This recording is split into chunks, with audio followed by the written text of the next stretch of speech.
How do you create tension in a movie or TV show? Let's say a movie about presidential elections. Quite a hot topic these days. Let's take a look at The Ides of March, a movie about fictional presidential elections. A dark kitchen, two men and some blackmailing are the foundation of this scene. Now, here comes a spoiler warning because I'll cover almost the whole movie in order to illustrate why this particular scene is so effective. Okay, thank you. I've been waiting for this. The audience follows moments in the life of Stephen Myers. He's an ambitious young man who works as a junior campaign manager of Governor Mike Morris, who is a Democratic presidential candidate competing in the Democratic primary. Early in the movie, the audience learns that Stephen Myers is quite talented and smart. He clearly has a bright future ahead. That must have been you that did that prep work, Stephen. Paul's not that clever. You've always had the brains, Duffy, but me, I've had the balls. Well, it looks like you've got some brains now, too. Be careful. I just might have to steal him from you. Duffy puts his words into action as he arranges a secret meeting with Myers. At this point in the movie, the audience perceives this as Myers' qualities are wanted.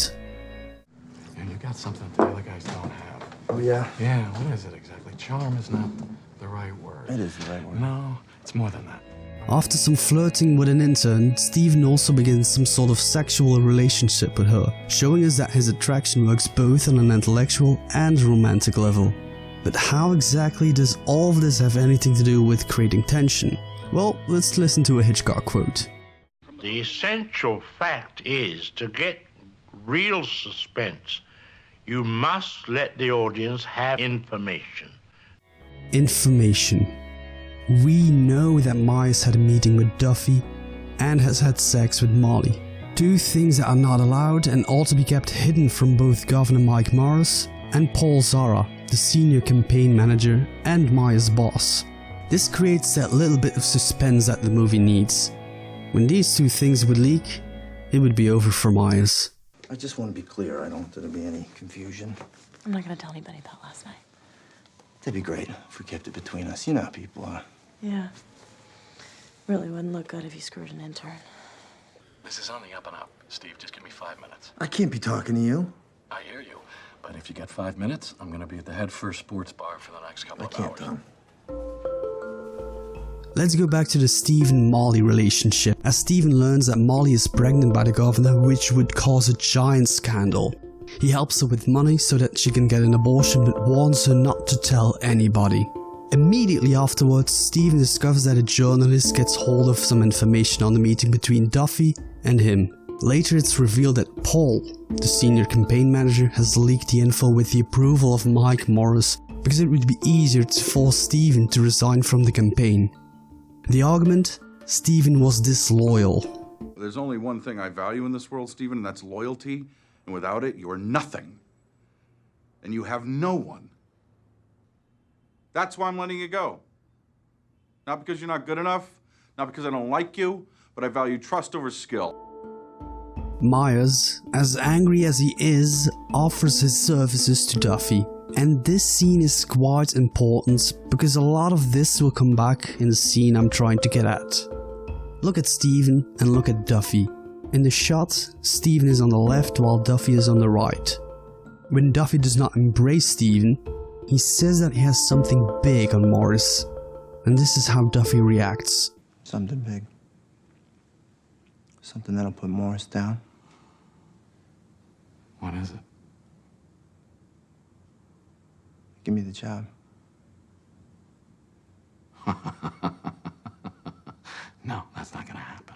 I'm sorry. Duffy declines Stephen's offer as he thinks that he has nothing on Morris. Stephen goes back to the hotel where Molly stays, only to find that she overdosed on medication. At this point, everything that Stephen had is gone. His promising career, his reputation, his love interests, everything. The only thing he has left is information, because he knows that Mike Morris cheated on his wife. So Stephen tries to blackmail him. At a press conference, Morris tells the press that Molly's death was an accident. What we know right now is that it appears to have been a drug, an accidental prescription overdose. The suspense from this scene comes from a call from Molly's phone. Looking into the audience, Morris discovers that Steven is the one who makes the call. In the hotel room, Steven took her phone. So the relationship between Steven and Morris is set. Steven is the one who demands, Morris has to listen.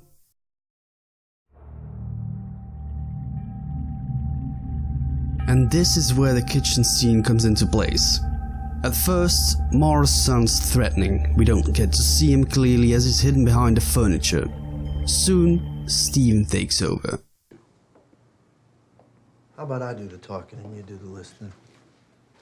Where are the characters placed in this shot? Well, Steven on the left and Morris on the right. The exact same composition as the Stephen Duffy scene from earlier, with the only exception that in this scene we start with a medium or mid shot. As Steven comes closer to Morris, the cinematography switches to medium close-ups, with Morris cornered against the wall, symbolizing the position he takes in the conversation. The audience knows about the pregnancy, so we infer that Steven has the most power in this discussion. Morris tries to take over the conversation, but he stays in the same position. You come in here with your dick in your hand, you got nothing. Then how did I get in here?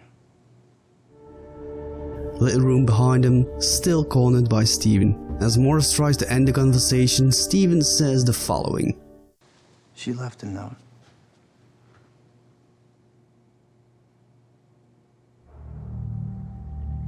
Wait, a note? In the hotel room we clearly saw the cell phone, but a note? On the nightstand there was some paper, yeah, but it doesn't seem like something was written on it. I took her phone and I found a note. I thought it was an accident. I don't know, Mike. You're gonna have to tell me you're the last person she called. Note says she's pregnant, got an abortion, and doesn't want to hurt you. Then why would she leave a note that could only do that? She's 20. This is the movie pushing us in the position of Morris, as the audience does not know whether Steven is lying or telling the truth.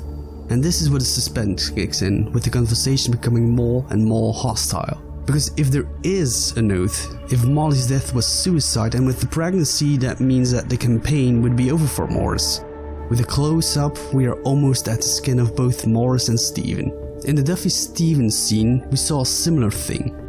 Steven demanding a job, and when Duffy wouldn't embrace him, he talks about something big. Both scenes are almost identical, but in the Steven Morris scene, it's Steven who leads the conversation. Morris listens to Steven's demands. He wants Paul's position in the campaign. But then, Morris asks why Steven was in Molly's room. He comes closer to both Steven and the camera, and it looks like a similar scenario as in the Duffy-Steven scene will come into place. Yet in this scene it doesn't feel like Steven is losing. After the kitchen scene we transfer to Morris meeting Paul. We get a wide shot of two cars, one on the left, one in the middle, leaving the complete right side of the shot open. As we don't hear what Morris and Paul are talking about, the tension rises.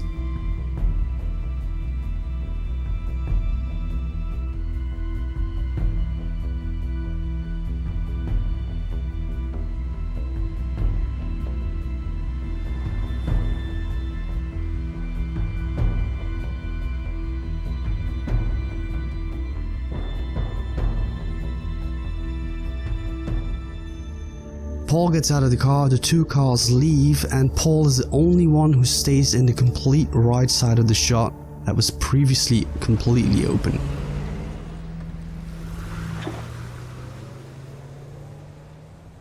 And then we see this. I asked Paul Zara how his firing could actually help the candidate. The governor and I both felt that in light of these changing numbers, that it was best to put a new face on the campaign. Steven is very talented. Steven wins, Paul's out. In a last scene we hear Morris giving a speech while Steven sits down for an interview. Because how we